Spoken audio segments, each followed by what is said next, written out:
TGIF, everybody. It's Friday here at the Garden Center at the Bruce Company, and it's cooler, and we've had some rain this week.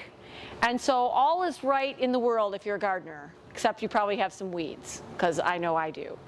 We had a little bit of a weather event the other night, and I know that some people in the area had some pretty serious damage. We've been taking some calls at the plant desk about broken branches and removal and all that kind of thing. I would encourage you, if you have questions, you can snap photos of your damage and email it to the plant desk at plantdesk@brucecompany.com. But I can say that in general, you want to make nice, clean cuts. You want to clean up any damage, bark that's peeling or anything like that. And we don't really recommend that you put on pruning paint or tar or any kinds of things that will sort of cover the raw wood on the cuts. You want to give the plant every opportunity to heal itself, and plants have been doing that for millennia, so they don't need our help with that. But like I said, if you've got some questions or some specific things, please drop us a line and we'd be happy to help you out with that. The other thing I want to talk about is another thing that's a little bit weather related, and I would say that the number one question at the plant desk this week has been about rust. Now, rust is a fungal disease, and it's a little bit different of a fungal disease because it's got an alternate host, which is usually a type of juniper that is native here. And in the spring, the juniper has a little gall and kind of splits open, and these sort of fingery, jelly-like things come out of it. They're called teleal horns, and then they sort of shoot the rust out to a number of different things. Generally plants that are in the rose family. And like the mildew that we've talked about in the past, each rust is host specific. So the apple rust on your crabapple or anything in the mollis family is not going to be the same rust that, say, is on a buckthorn or a rose. But the way you see it on the ornamental plants is the leaf will start off and you'll see a bright orange spot that seems like it might be a little bit like a nice engraved wedding invitation, so there's a little bit of a bump. And then as the fungus progresses on the underside of the leaves, you'll see some sort of finger-like structures are going to come off, almost always kind of fringy.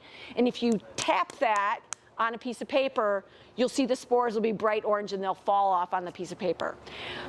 Rust is a fungus that needs a living host, kind of like powdery mildew. So it's not going to kill off your leaves like, say, black spot on your roses or apple scab on a crabapple.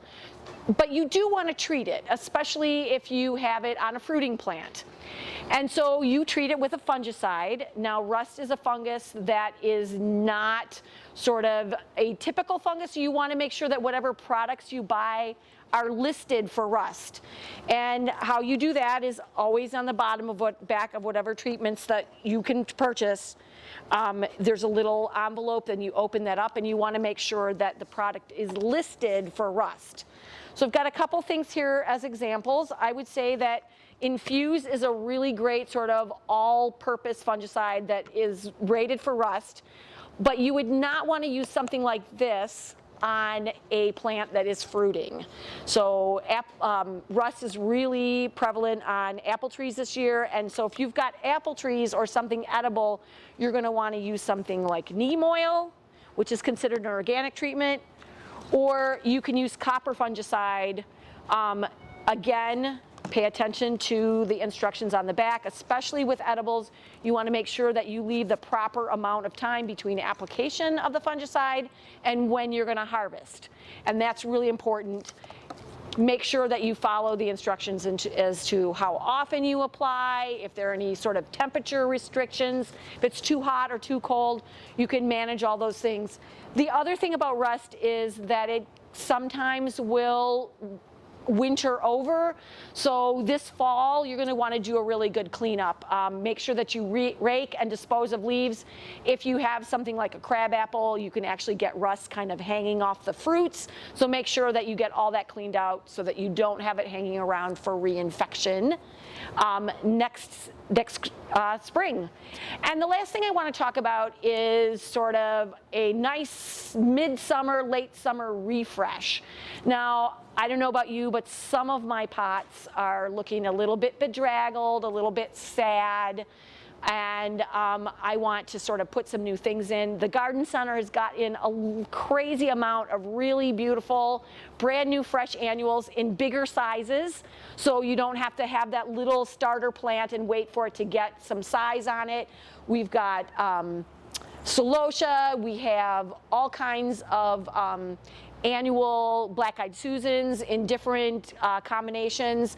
We also have a ton of zinnias. I love zinnias because as long as you keep cutting back the flowers, they will keep flowering all summer long. I think we've got some dahlias, all kinds of things, lots of things to choose from that will sort of just brighten up your porch, brighten up your pots, and give you a fresh new start on anything that sort of is not performing as well as you had hoped. So stop into the garden center this weekend. We've got lots of stuff going on. We do have some sales on all of our Baldwin burlap plants are 30% off, which is great. You can get some instant gratification in your yard and save some money at the same time. So I hope you all have a great weekend. Happy planting from all of us here at the Bruce Company.